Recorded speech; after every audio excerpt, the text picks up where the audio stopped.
Welcome to Asian Pacific Voices Radio, where you will find stimulating conversations about diverse topics and stories impacting our Asian Pacific American communities.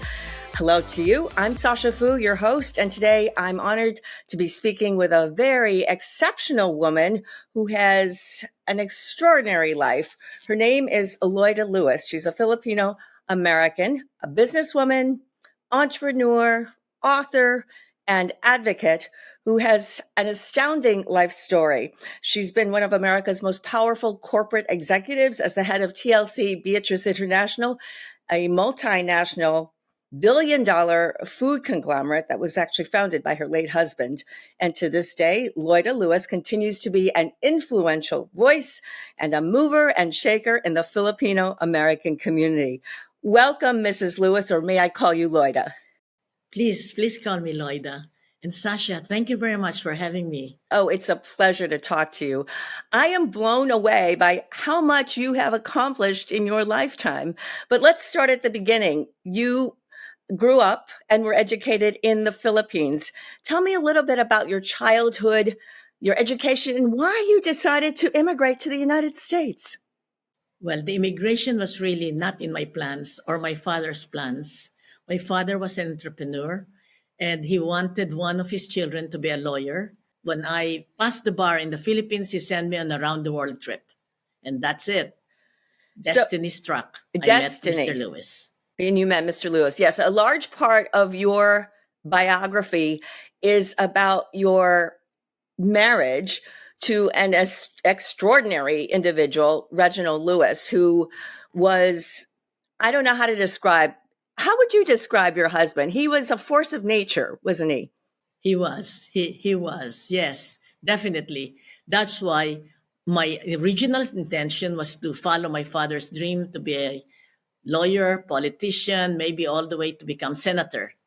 But on a blind date, I met this man, African American, Reginald Lewis. And when I was talking about, about Joe Louis and Louis Armstrong, he immediately cast me aside, meaning to say he didn't follow that up. He just said, I'm international. And sure enough, 20 years later, he bought Beatrice International Foods for $1 billion, the first African American to do a leverage buyout like that. The very first African American businessman to negotiate such a large deal in a multinational landscape. And you also had a lot of achievements at the time. You were paving the way with a lot of firsts as an immigration attorney. Tell me a little bit about your career in law in the United States. You also had the distinction of being the first in a couple of different areas. Well, I was the first Asian woman to pass the New York bar examination because in 1973, the United States Supreme Court ruled you don't have to be an American citizen to qualify for taking the bar exams in any state. Since that was 73, my University of the Philippines was recognized by the Bar Association in New York to be acceptable to take the bar without going to law school. I took the bar, 73, I passed in 74. So I was the first Filipina, first Asian to pass the New York bar on the first take.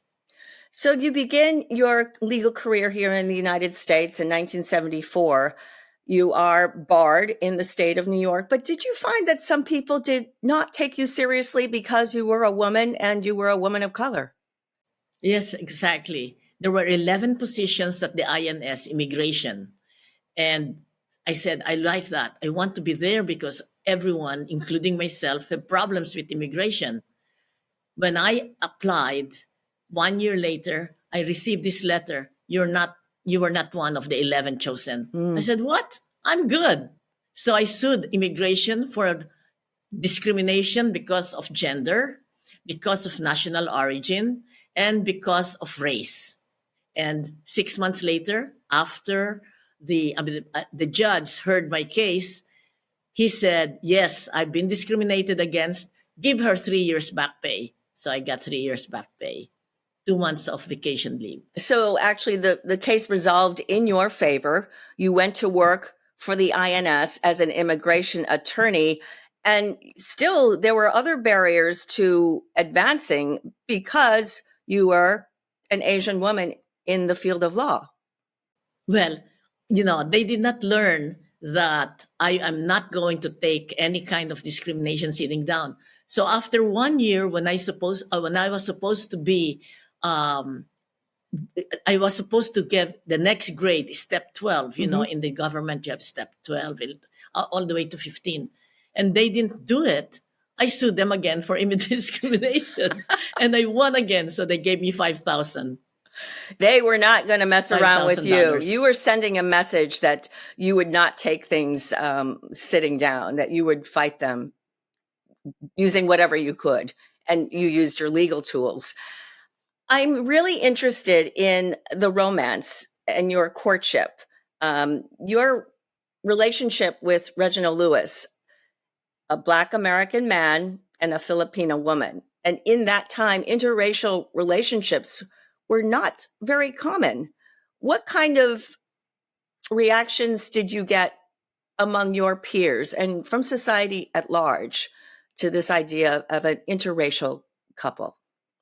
Well, first in the Philippines, when we were getting married, I went back to the college where I was going to offer the bouquet after I get married. So the nuns were saying, "Oh, Loida, what will it be when you have a child, a baby? Is it black? Is it white?" I just smiled to myself because this is a nun, and she cannot understand that in love there are no color. So that's one. My parents had no problem because they have always been very liberal, I would say. When I was growing up, we were middle class, upper middle class. And I never heard my parents say, "Don't go with that your classmate, she's poor," or "Don't go with that classmate, she looks dark." So my parents were very accepting, none from my parents. And since, we have more or less an egalitarian look at society, I never heard it from my cousins or from my uncles and aunts. In fact, it was my uncle who said, "Loida, let him come to the Philippines to see where you live. Who are you?" And so that's why Mr. Lewis flew 10,000 miles to the Philippines to claim his bride, as he says. Oh, that's a sweet story. But again, you came from such dissimilar backgrounds, and yet you had this strong connection. What was the basis of that connection? I think basically it's because, on my part, I cannot tell you about his part. On my part, I knew that I wasn't going to get married. I was with the best of the best in the University of the Philippines College of Law. One of my classmates became vice president of the Philippines. Another colleague became Senate president, and another colleague became senators. In other words, I know, having been in that type of situation, that if I marry one of my classmates, I would be wearing the pants. I saw such strong woman. So Mr. Lewis was stronger in terms of ambition. He was more ambitious. In terms of being driven, he was more driven. In terms of being never taking no for an answer, that was Mr. Lewis. And so Loida surrendered. I gave up all my dreams in the Philippines, and I knew that I will never find a man like Mr. Lewis. Well, you were impressed with Mr. Lewis's strength and his drive and determination, but you almost matched him in terms of drive and determination, Loida. I mean, let's be honest. You didn't let anything stop you either.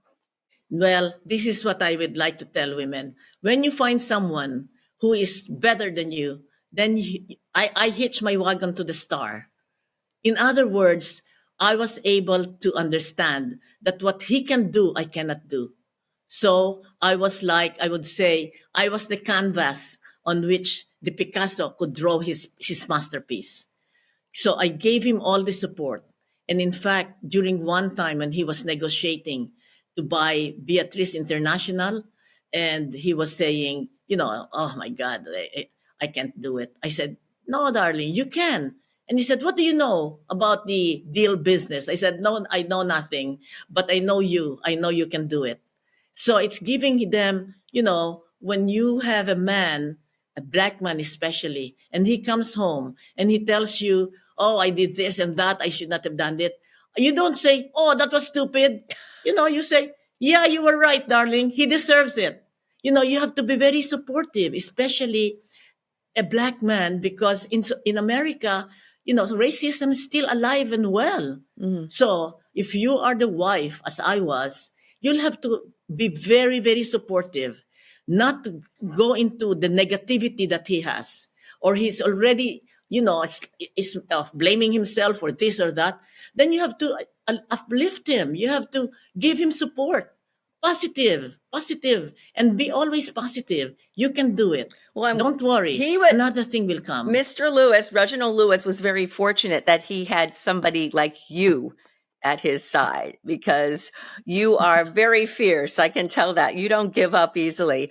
I want to ask you, though, in those early years when he was negotiating these very complicated deals to buy all these different companies around the world and create this very large conglomerate, and he had setbacks, and I'm sure he encountered his share of racism, prejudice. How can a Black businessman and lawyer, even though he was Harvard educated, but how could one individual put something like this together? And you continue to encourage him, but was there ever a moment in this journey when you said, well, maybe you should try something else?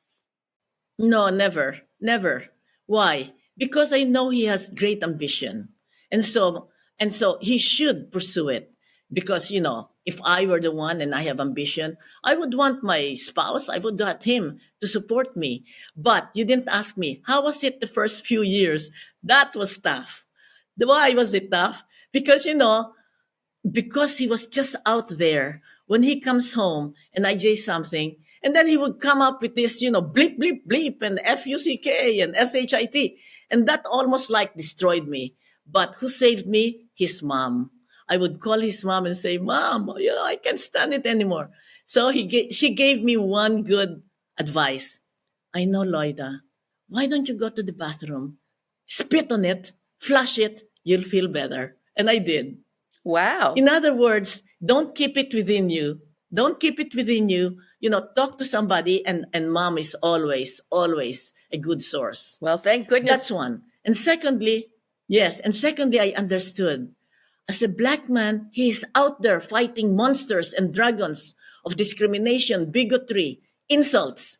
So when he comes home, there should be no dragon in the house. All right? When he comes home late, you don't say, you're late again. No, you say, darling, have you eaten? Are you tired? Do you want a massage?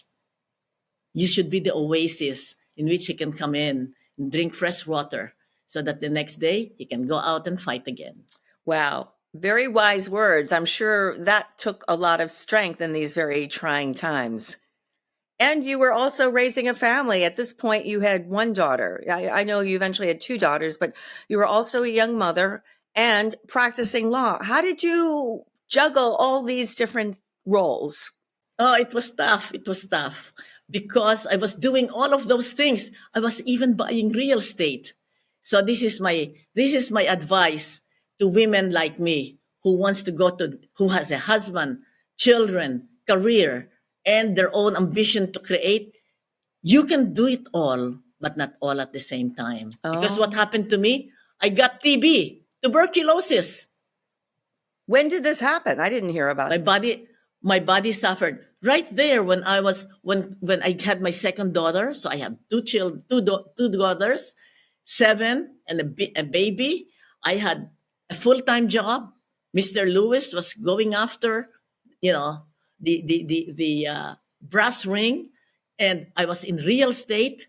All of that together, my body suffered. So I'm warning everyone, something will give. If you're trying to do all of these things, all right, either you suffer your body, or your husband feels neglected, he'll leave you, or your children will feel so, not attended to, and you'll have bad children who will be whatever. So for the women out there who's like me, you can do it all, but not all at the same time. You've got to establish priorities. Words to remember, very sage advice from someone who has been there and experienced all of this.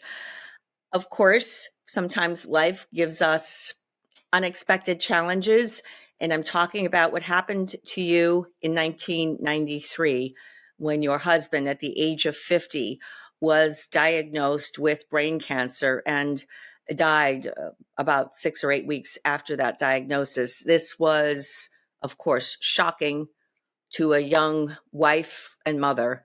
How did you cope? Oh my God, that was so rough. It was not 6 weeks. The diagnosis was on New Year's Eve, and he died January 19. So I had only 19 days. I was a basket case. It was so, so hard. I could not even hear any music that he liked. I could not even talk on the phone. I was totally, totally out of it. But, I'm so glad I'm Christian. I grew up in the Philippines because in my heart of hearts, I know that my husband may have gone to heaven, but God will not abandon me. He will not leave me orphan. And so it's really that kept me going.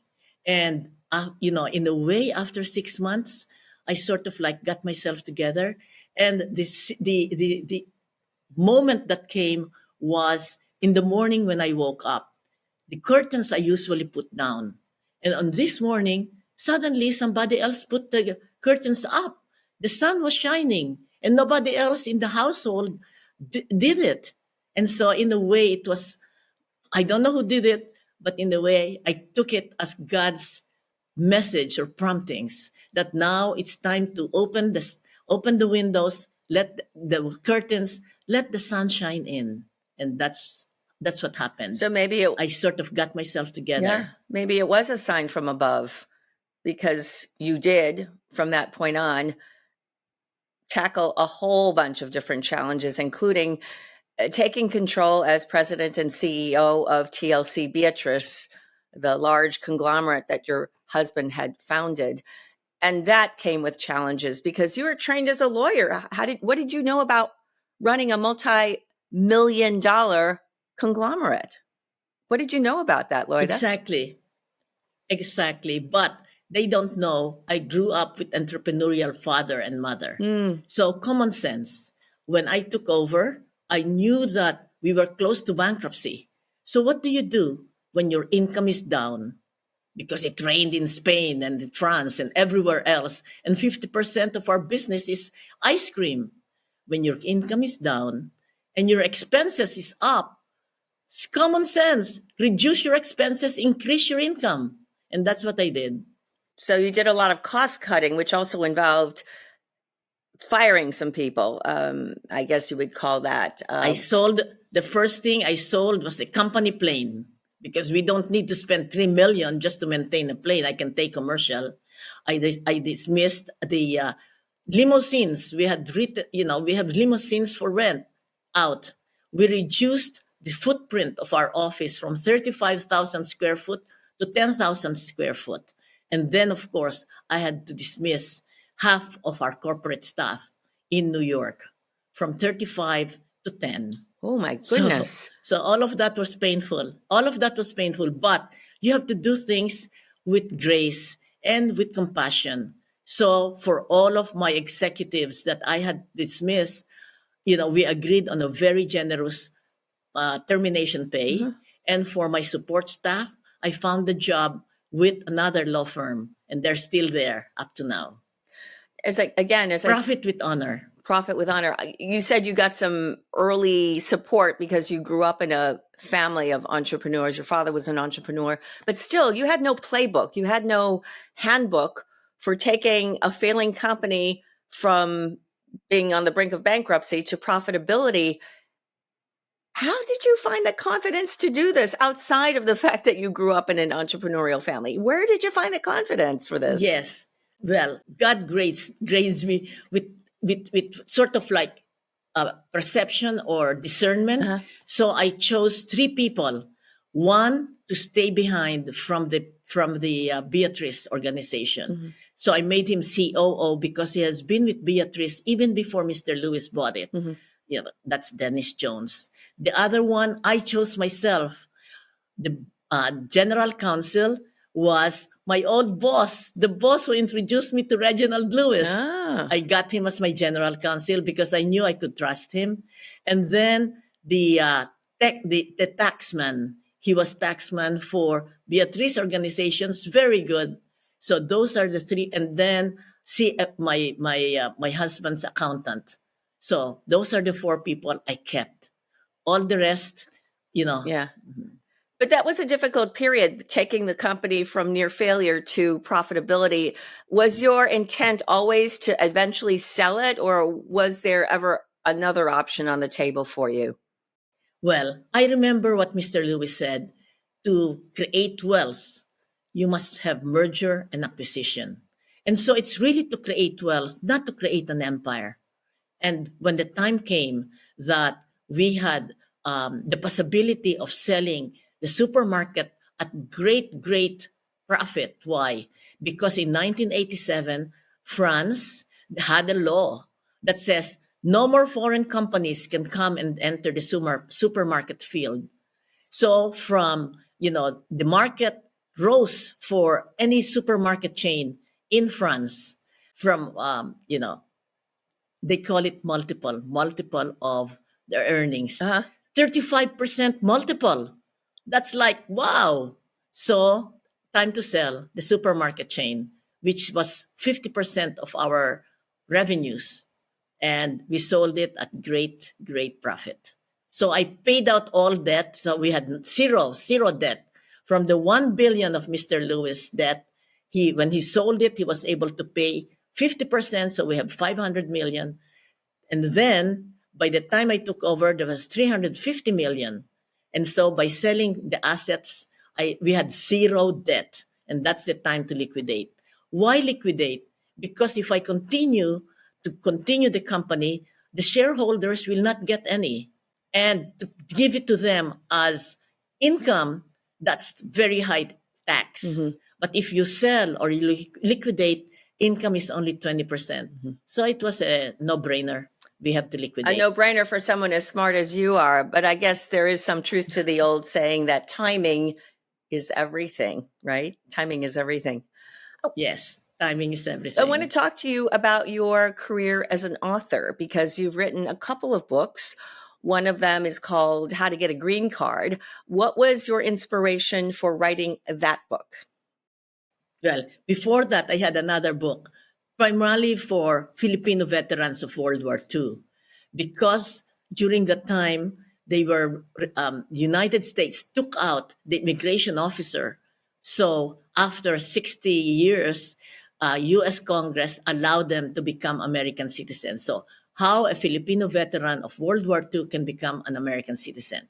That's the first one. Okay. The second one is how to get a green card, because I know that many, like me, immigrants or those who would like to come to the United States would like to know without just have a general knowledge of how to get a green card.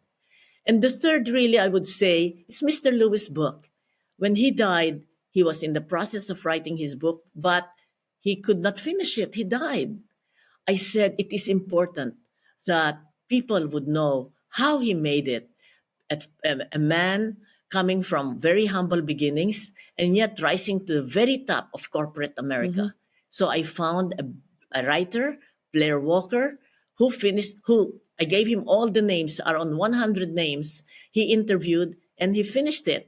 Mr. Lewis had this title as title of his book. Why should white guys have all the fun? And I love that title. It's very...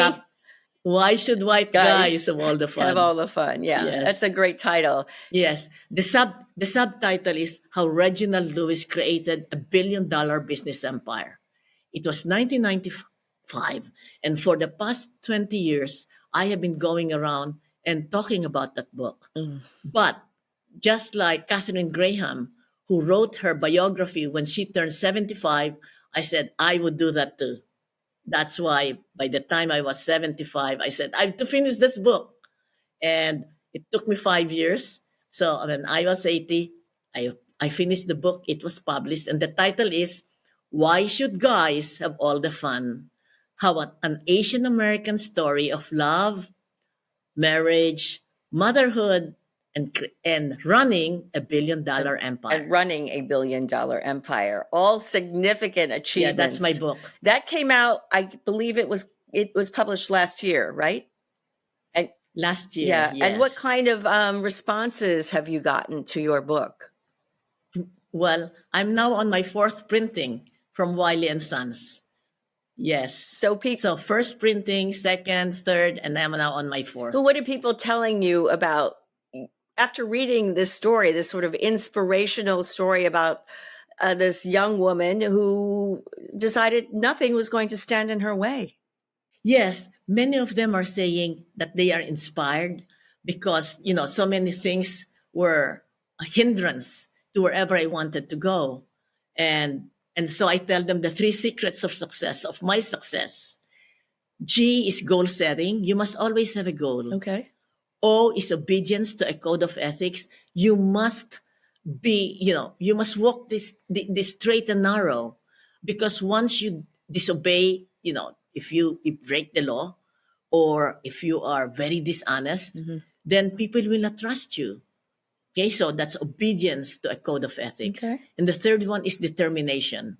You set your goal, you do it right, and then be determined to get that goal. If you take that if goal setting is G, obedience is O, determination is D, it spells God. Because I do believe with God, everything is possible.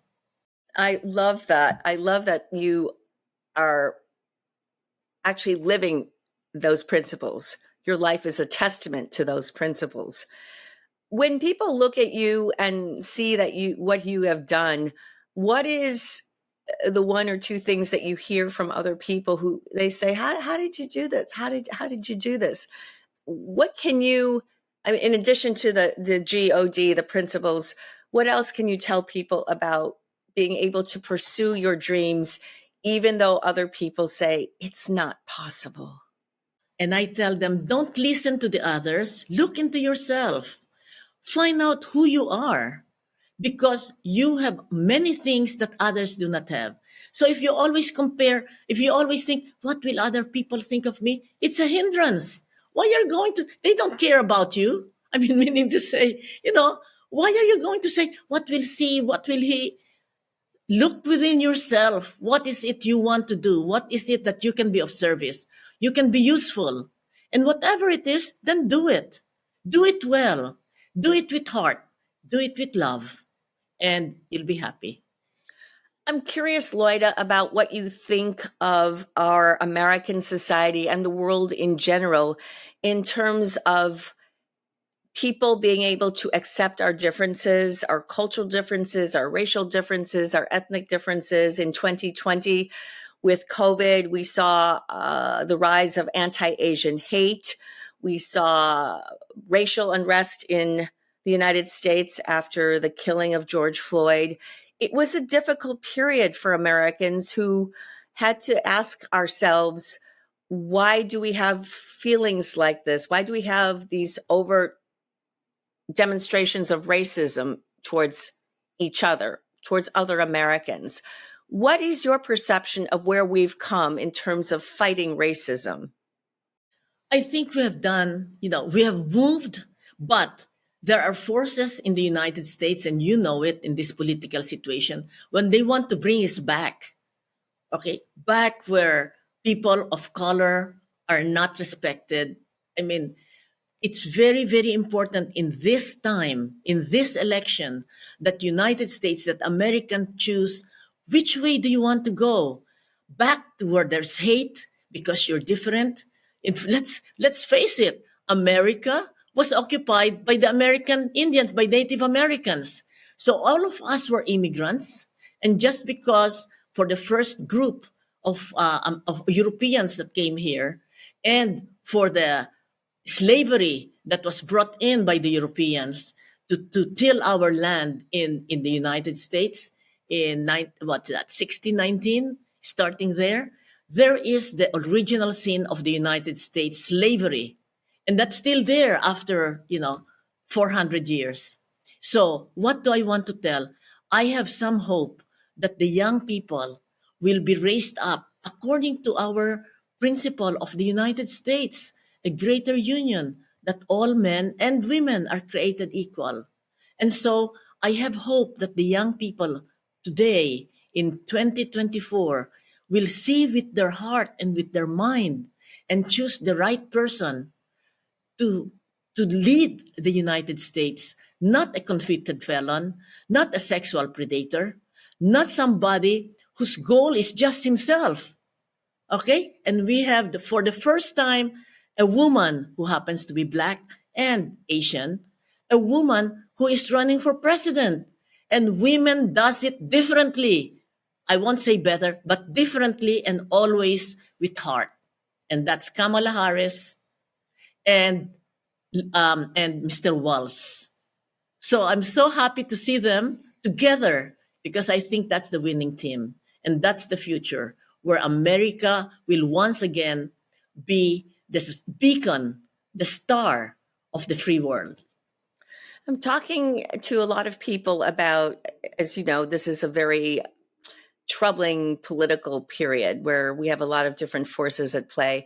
I know that you are a huge believer in the power of philanthropy, and you've started a number of foundations and groups over the last, 30, 40 years to combat racism, to combat prejudice.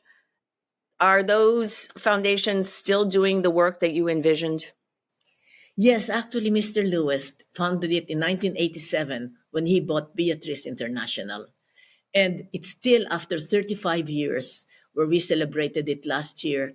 And we were happy that 35 million, we are a small foundation, but 35 million have been given out by the Reginald F. Lewis. Basically, it's education. That's the main purpose of why. Because Mr. Lewis was able to rise up to the top by being educated. He was admitted at Harvard Law School without even taking the LSAT, without even sending an application because of the summer program that Harvard Law School did. So education is the key out of poverty. So that's one. And also, we have supported, of course, Harvard Law School, Virginia State University, also his alma mater, and many other high schools, especially funded by the Jesuit organization, the Jesuit priests. So that's, and many others. As I said, we have funded $335 million out of this small foundation that Mr. Lewis founded. And it's continuing to do good. One of my daughter, and I have to put in, my younger daughter, Christina, started All-Star Code to train Black high school boys how to code.